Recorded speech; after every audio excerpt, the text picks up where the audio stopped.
welcome to Shop Basics. Welcome to our shop.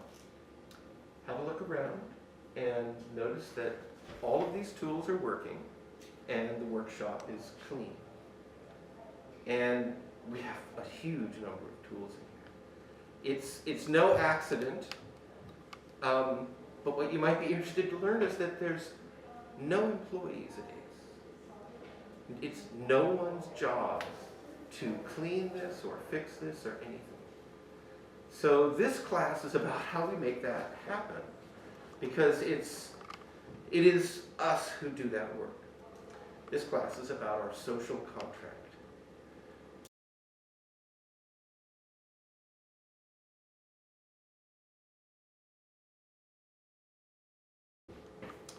First, we want you to be safe.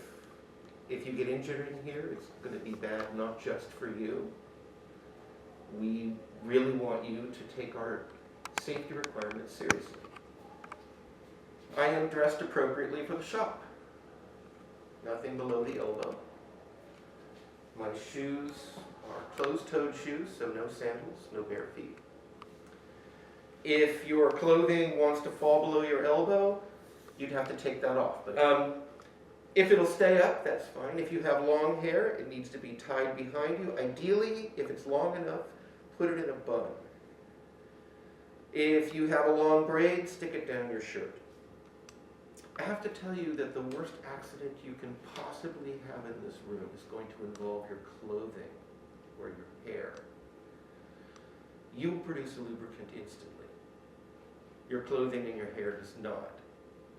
So you are required to wear eye protection, and we have eye protection that you can use in these boxes. I am wearing polycarbonate lenses. If you have prescription lenses, I highly recommend that you get some. I got mine from Zenny Optical. They're about $35. And then you don't have two sets of plastic in front of your eyes. I will tell you they scratch very, very easily, so clean them with a soft cloth. But they're wonderful, and they're very, very durable. We have all kinds of safety protection here. We have hearing protection, full face masks.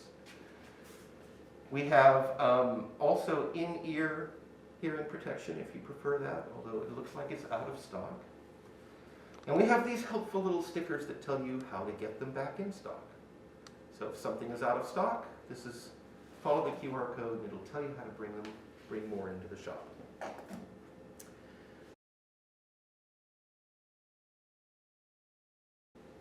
So to make this space work, we have a few straightforward rules. One of them is leave no trace. Take out everything that you brought in here, and that includes your sawdust. It means your project debris. You can't put them in the bins in the loading dock. Those are not our bins to use. We provide bags, and they're helpful stickers in case we're out of bags. We have both giant bags and small bags, depending on how much you have to take out. We have another simple rule, which is leave it better than you found it. It's not just a rule, it's also the Wi-Fi password. So, in case you need Wi-Fi, we have really good internet. It's great to have a computer in the shop. Leaving it better than you found it isn't just vacuuming up a little more than you created, because some of what you created is all over the room. It's maybe emptying the trash, or find these little blue stickers. They'll have ideas for things that you can do to help. If you've used a particular tool, there might be a sticker on it, and that's something that you can do to help.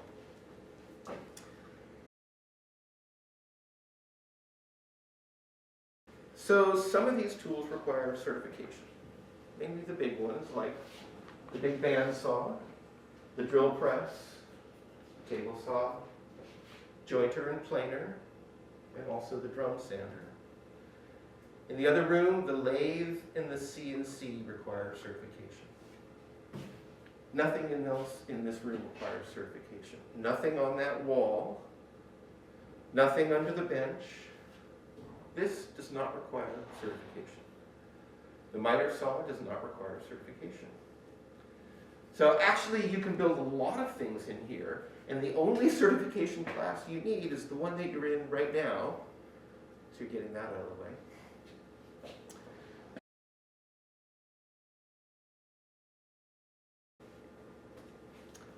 We have really good wiki pages for every tool.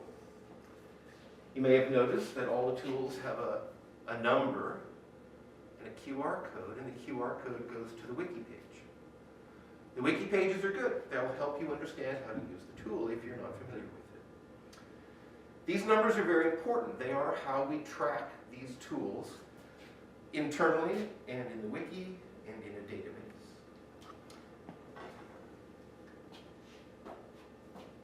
We have a protocol using Slack for keeping a database up to date for the status of all these tools. Is everybody familiar with Slack? Excellent. We have a Slack channel called Workshop. And if you go into Workshop and type in /asset, you can tell us about the status of a tool. For example, if the blade broke, you could say /asset AMT 399 down blade broke. This is how you tell us that a blade broke. So when you do that, a bunch of things happen. First of all, everybody in the workshop channel will see it. Second of all, it updates our database of the current status of the machine. It also updates the wiki page. If you go to the wiki page, it'll tell you whether it's currently up. That's actually important because you might live in San Francisco and like to come in to do some resawing. It would be nice to know that the machine is operational before you do that. But that only works because if something goes wrong with it, someone types something in. You don't have to know how to tell us what is wrong. Honestly, it's okay if you just type in /asset AMT 399 down weird. That's fine. It doesn't matter. We will come and check it out. We just need you to tell us. Because there's nobody here watching it work. Now, this might be a good time to point out that we have cameras in the room. You have no expectation of privacy at Ace. Ace has an interest in knowing who is walking out of here with our tools. However, no one is watching these cameras. If something goes wrong, don't be like, hey, we need help, he's bleeding. Because there's nobody watching these cameras. They're forensic only. If something goes wrong, call 911. Send somebody to the door so that the ambulance can get in.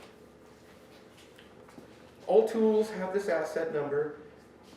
We want you to tell us if even the tool isn't sounding right. You don't have to mark it down. Down means no one should use the tool. It's broken, it's unsafe, this is bad. What if it's just making a weird noise to you? You're not used to that noise. Just tell us. Tell us up makes a weird noise. It was up, you're marking it up again because you're really just adding a log message. This is how you tell us what's going on with our machines. And every tool has a unique number.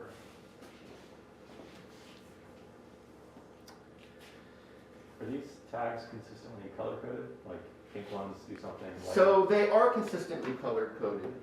Red ones are, please take note, this is very important. Green ones are operational. This is how you do the thing. And blue ones are, here's how you can help. Some of the green ones are just informational, like, for example, right here it says /asset AMT down broke.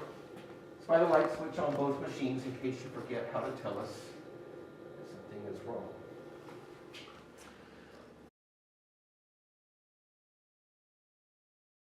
Okay, so this here is our power pedal. I will point out that there are labels. Of course, they all say outlet, so anyway, they go to the outlets. Good to know.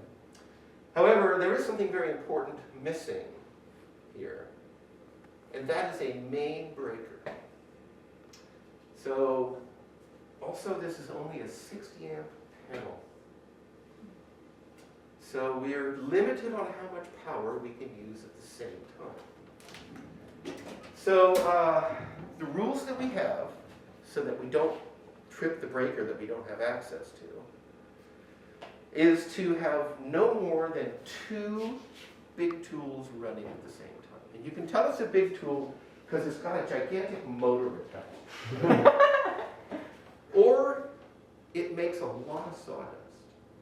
Wood doesn't like being turned into sawdust, so it takes a lot of energy to do it, and if it's making a lot of sawdust, it's using a lot of energy. So the planer and the jointer and the table saw and the thickness sander for sure, but also the bandsaw. These are big tools that you can only have 2 on at the same time, and only one of them can be starting up at the same time. When you turn one of these tools on, it might use up to 8 times its operational current, briefly for a second or 2. Panel's not going to blow for a second or 2 of overusage, but if you do 2 of them at the same time, we're like 5 times as much current as should be going through there. When you say starting it up, do you mean like starting like that, or Like, powering no, it I up? mean turning the power on. Oh, okay. And this is not usually hard. Either you're in here yourself and that doesn't matter, or you're in here with somebody else, and all you have to do is before you turn the switch on, just look over to see if anybody is leaning to turn a switch on. And if they're not, it's going to be on. 2 main tools and up to 5 small tools. Small tool is like this circular saw. This is a small tool. This is like a medium tool. It doesn't really use that much power for the most part. I don't count it as a big tool. A shop vac, actually, don't use anything else with a shop vac if 2 other tools are busy. Shop vac uses a whole circuit for the most part. So this is not an issue when you're alone, but when you're with other people, you will have to think about sharing time on the machine so that we don't overuse the circuits. If a tool trips a breaker, we need you to tell us. This is /asset AMT273 up tripped breaker. So it was up, I'm marking it up again, it tripped a breaker. And then I would go turn the breaker on. You're welcome to turn the breaker on and continue to use the tool, but let us know that it tripped the breaker. One of the ways that we use Slack to share this space is to call dibs on the things that we need. So this is an amazing space. It's a limited resource. Only just so many people can actually be in here working. So the system is simple. You go to the workshop channel. You type in, I call dibs on 1 workspace, some bandsaw, and some table saw use between 3 and 5 p.m. on Thursday, November 3rd. And then you pin it to the channel, which is just a mechanical thing, and all the pinned posts can be seen in one view, a tab, so that you don't have to hunt through days of posts. Somebody might have called dibs weeks ago, potentially. That doesn't really happen. But classes work that way. And there are, like this class has essentially implied dibs because there's a class.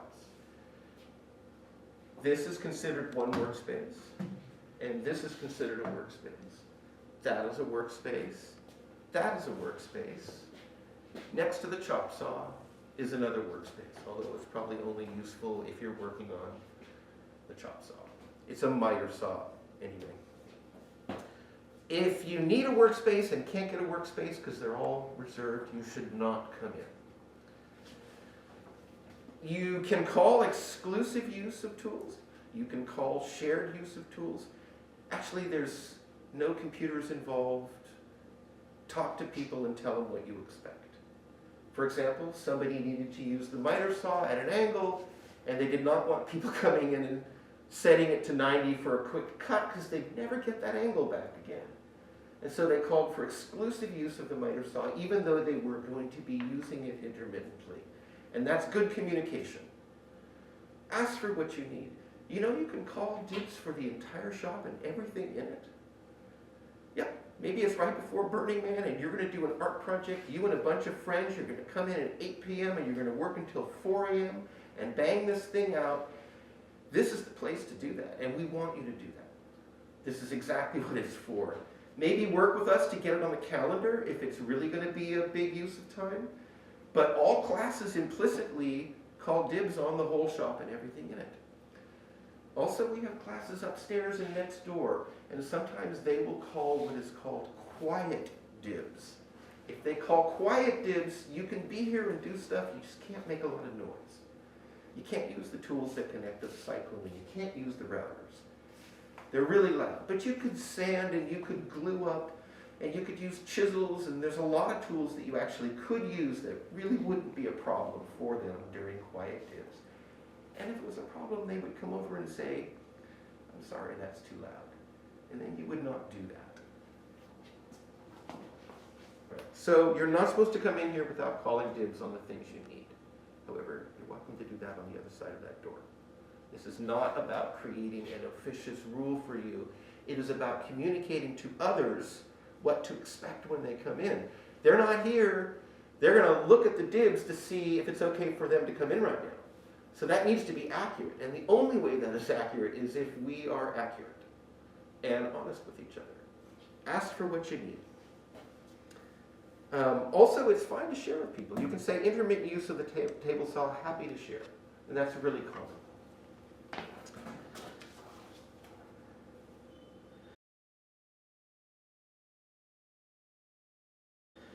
We also use Slack for asking questions.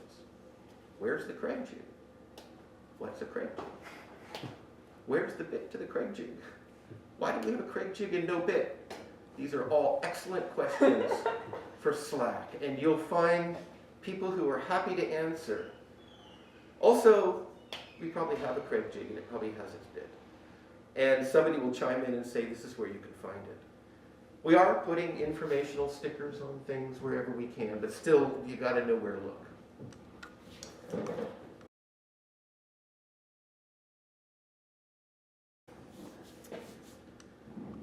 I'm wearing a mask right now, and I recommend that you carry a mask with you when you come into the shop, not for COVID, but because of the amount of sawdust that is in here.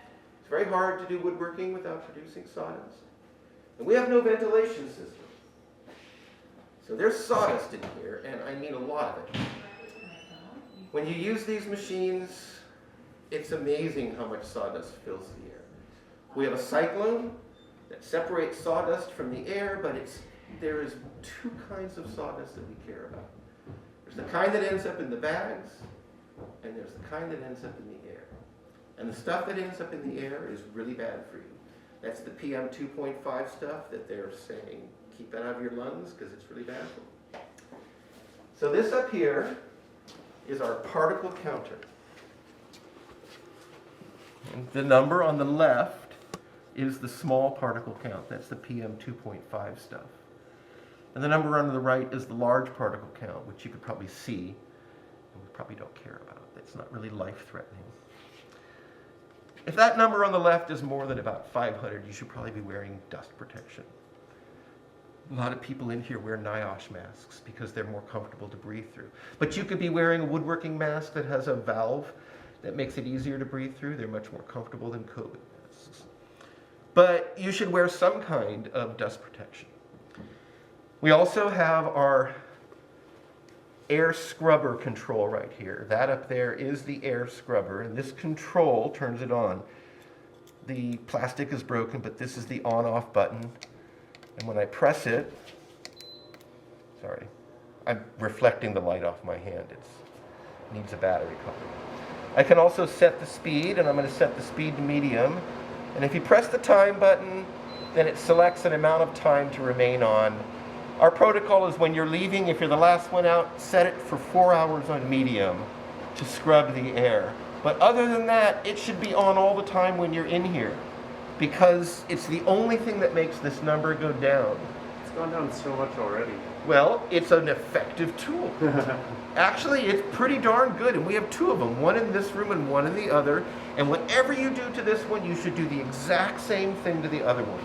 We wish that one controlled them both, and it doesn't. So you have to be the thing that turns the other one on too. When you walk in here, you'll see this. I wouldn't put too much faith in these numbers. Also, the manufacturer will not tell us what a safe number is. That is not AQI right there. AQI is a complex number based on chemicals and ozone and light and temperature and humidity, and this is just a particle number. But sawdust is a huge problem for us. Seriously, sawdust is a huge problem. It's not just breathing. It gets on everything. Everything. Everything is covered in sawdust. Every wrench, every clamp, the top of every truss, all the plumbing, every tool. The dust just gets everywhere. And after about a month, it's really bad in here. And so once a month we have an event called Air Quality Maintenance Night. It takes a leader and a couple of people to help them. It takes a few hours, and we do a lot of stuff. We change the filters in the shop vacs if we need it, or we clean them. We clean and possibly replace the air scrubber filters. We're going to go in the other room in a minute and look at the cyclone. We clean the cyclone stack. We use compressed air or vacuum and clean off every truss. It takes a few hours. We have a checklist. It has to be done once a month. It's a volunteer thing. We need you to volunteer. If you volunteer once a year and everybody else volunteers once a year, we'll have enough people to do this. We've had some people who do it more than their share, so it'd be great to have people volunteer to do it. Over here is our supply closet.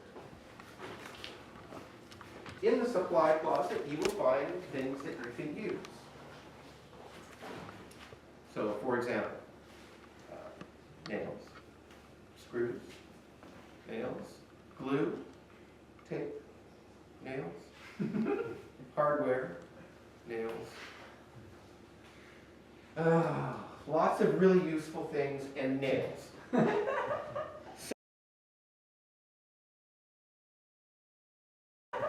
So you're welcome to put things here that aren't nails for other people to use. You know, you go to buy glue and like this one's N dollars and a gallon is like N plus $3. You're like, if I buy this, it will be hard in my garage. But you still want to buy it because we're built that way. And you can leave it here and other people can use it and everybody wins. We also have cleaning supplies in there, and there are steward supplies in there. And there are even hooks where you can put a jacket. You can put a jacket on the back of the door. You're welcome to use things from the supply closet on the member side. Please don't use things on the steward side without asking.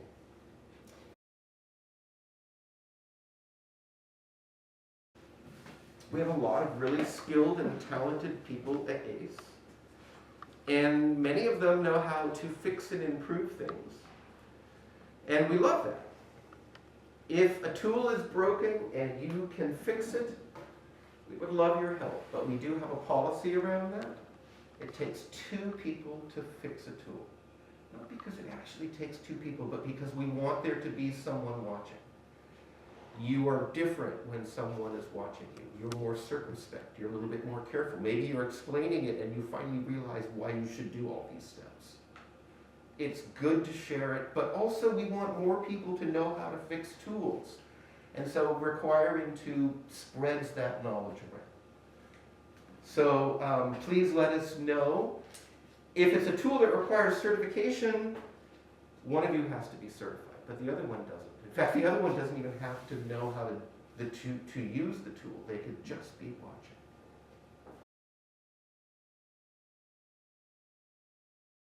If you look at this wall of tools over here, they're all yellow. That means they're DeWalt. Well, okay, there's a Makita too. The DeWalt, anyway, they're made for weekend warriors. They're good tools, but they were not made for a makerspace. We will use these tools to death. They will die in someone's hands. That does not mean they were doing anything wrong. If a tool breaks while you're using it, no one is going to come at you and say, "What were you doing?" You will not be yelled at. Our question will be, "Are you okay? Did you get hurt?" But the tools are going to fail. we need you to tell us. There's no fear of reprisal, just we need to know. Slash asset, AMT, whatever that one is, down, broke. That's all you need to tell us. We'll get another one, or we'll fix that one. We just need to know.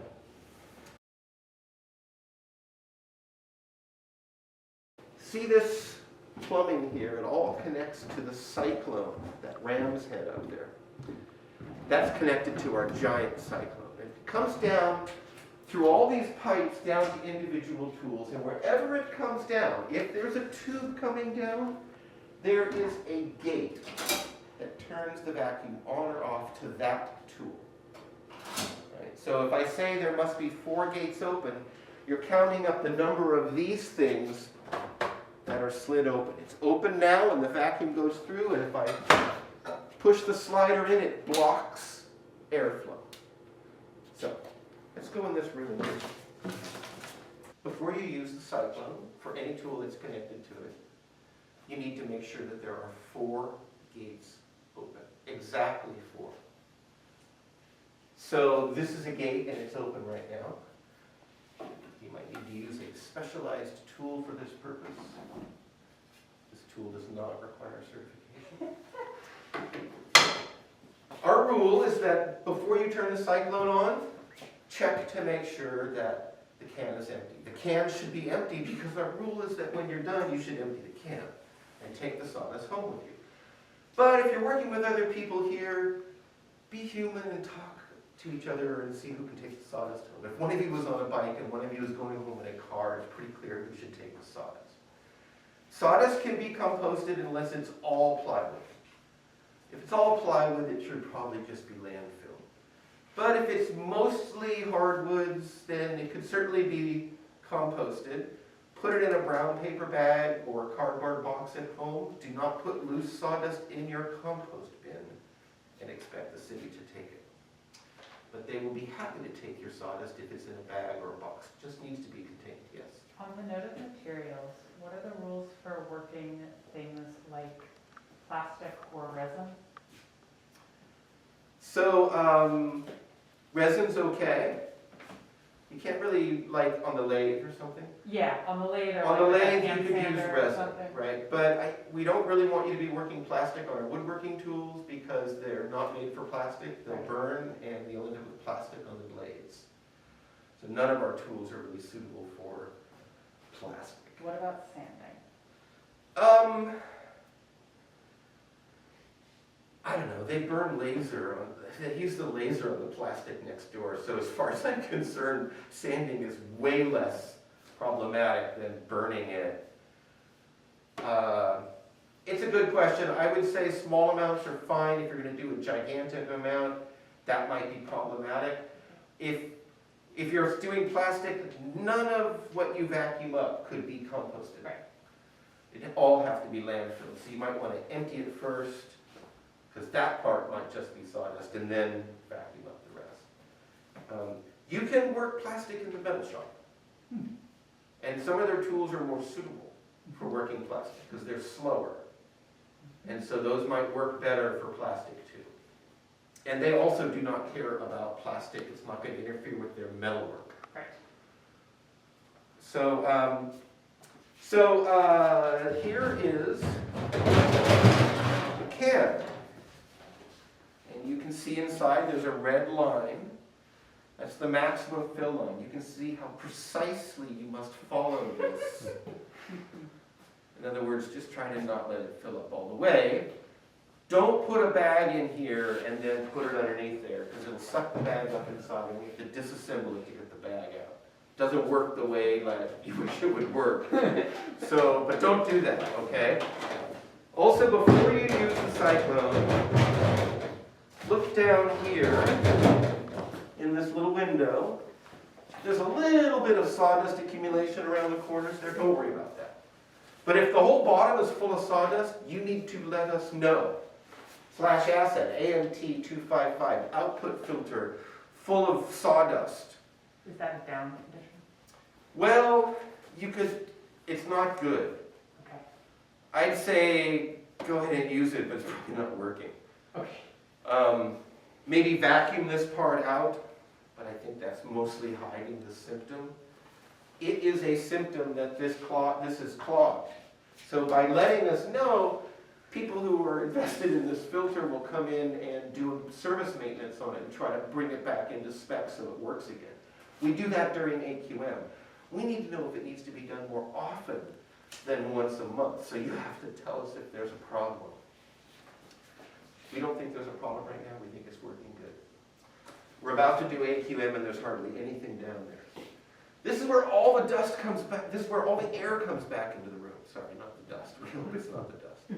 This is where all the air comes back in. So if it's coated on the inside with really fine dust, air doesn't go through it. And when air doesn't go through it, it doesn't go through there either. Right. And it's just not going very fast, and it stops collecting here, and it starts collecting in here. The whole thing fills up with sawdust. So do let us know. If you do want to empty this little pin, you pull the pin out, take the cap off, use a shop vac, suck it out, put the pin back. There's another air scrubber in here, and there's its remote control.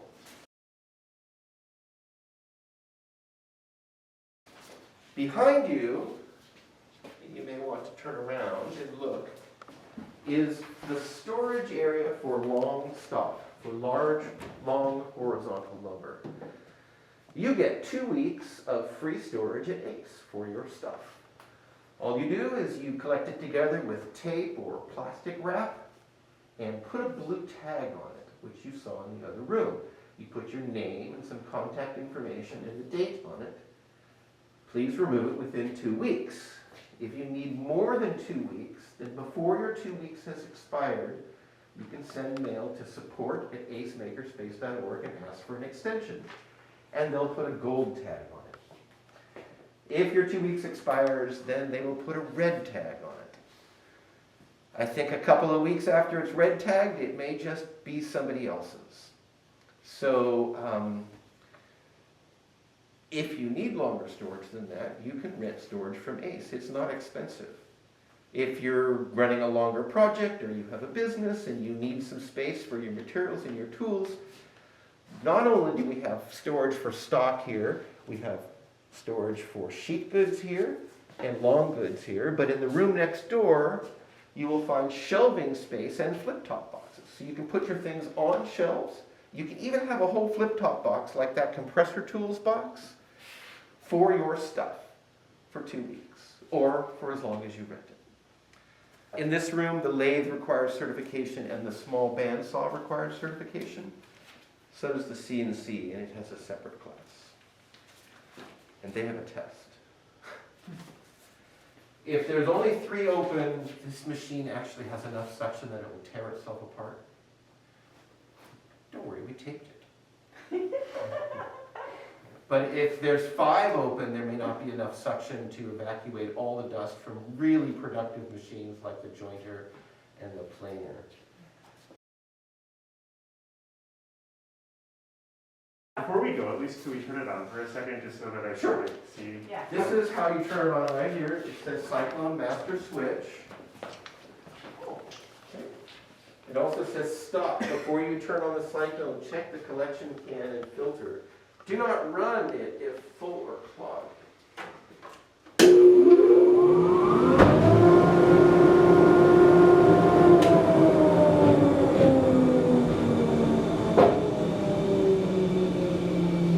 Did you notice how it crushes the can? Yeah. It's weird, you would think it would be blowing into that, like just how a vacuum cleaner works, which obviously is different. Blowing So out this is from the vacuum there. side and this is the pressure side. So it sucks the air past this and then blows it into this. Yeah. Yeah. And So, this I is mean, just kind of like it the outside crushes of this the- can. And it does have a lot of surface area, but it's not fooling around. Yeah. Yeah. This is Scrappy. You're welcome to put useful pieces of wood in here and take pieces out. There are rules about what is okay and what is not okay to put in Scrappy.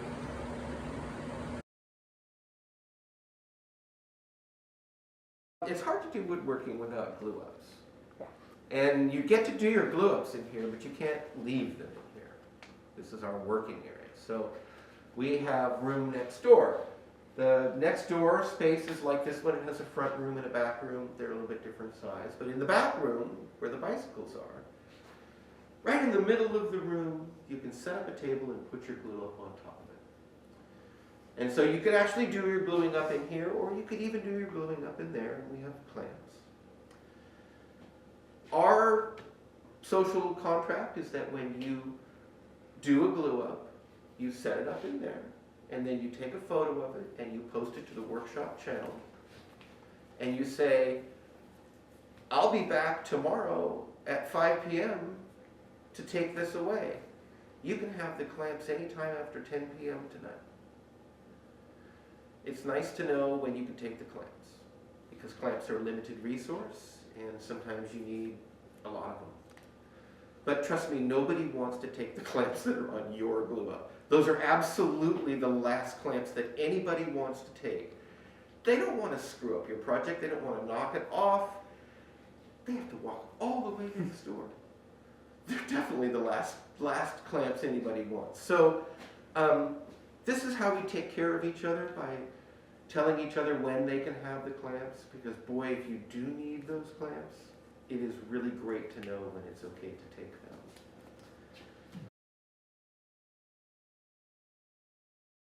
So the next thing is this yellow box down here.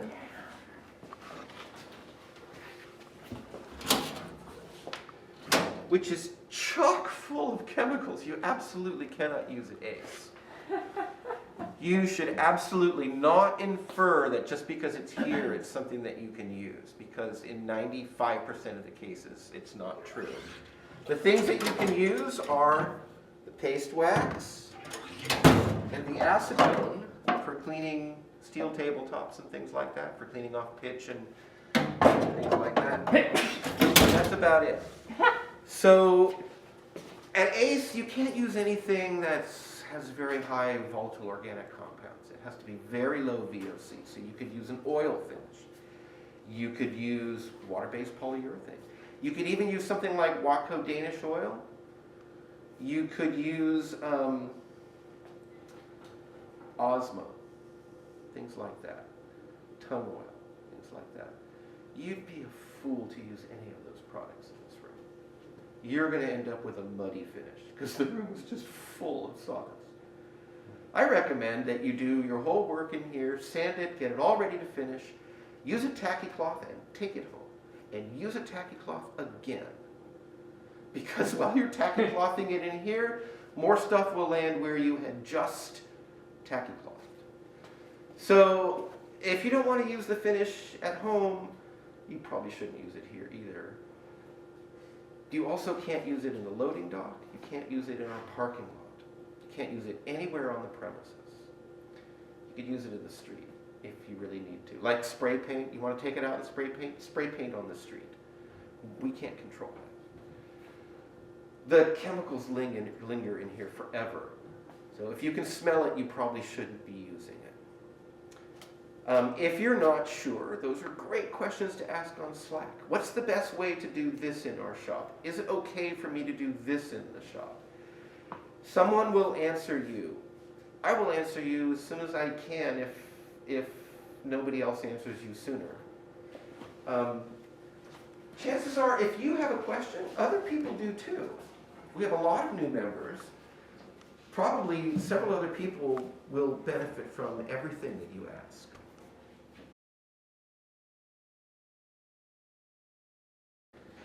I want to mention a couple of other things. One, just because a tool does not require certification doesn't mean that you personally are good with that tool.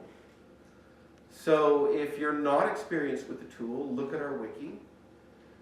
If you've read the wiki page and you're like, I'm still not even sure how to turn this tool on, then educate yourself on YouTube, for example. I learn a lot of woodworking on YouTube. You cannot learn our safety policies on YouTube. You cannot learn our other policies on YouTube, but you can learn about a tool. You'll probably find somebody doing a review of this exact model And they'll tell you what all the buttons do and what to worry about. After you watch that video, you'll know more about it than the people who walk in here and think they know how to use it. There's nobody who's going to point out that you should really watch the video. It's kind of on you to decide if you know how to use a tool. So we're all somewhere on that learning curve of learning how to do woodworking. You have a right to make mistakes at Ace, which is to say, you should not go up to anybody and say, you're doing it wrong, or there's a better way to do that. Yeah, of course there's a better way to do that. There's always a better way, but this is the way that they have chosen, and they get to do it, even if it means it ruins their project. That is their choice, and we need to respect that. We do not makersplain each other at Ace.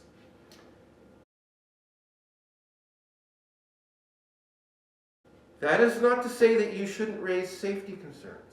If somebody is doing something that looks very dangerous, it is perfectly okay, and we want you to go up to them and say, that doesn't look safe to me. Like they're holding a piece of wood and they're chiseling toward their hand. That doesn't look safe to me. You know what, if they want to hurt themselves, I guess they can, but most people aren't obstinate that way. You might just be raising their awareness enough to realize, you know, you're right, what's a better way to do it? There's nothing wrong with asking somebody, is there a better way to do that? That's an invitation for them to tell you, and then you can say, okay, I've had enough, right? So please respect boundaries at Ace, it's important. And that's all the content that I have for you this evening.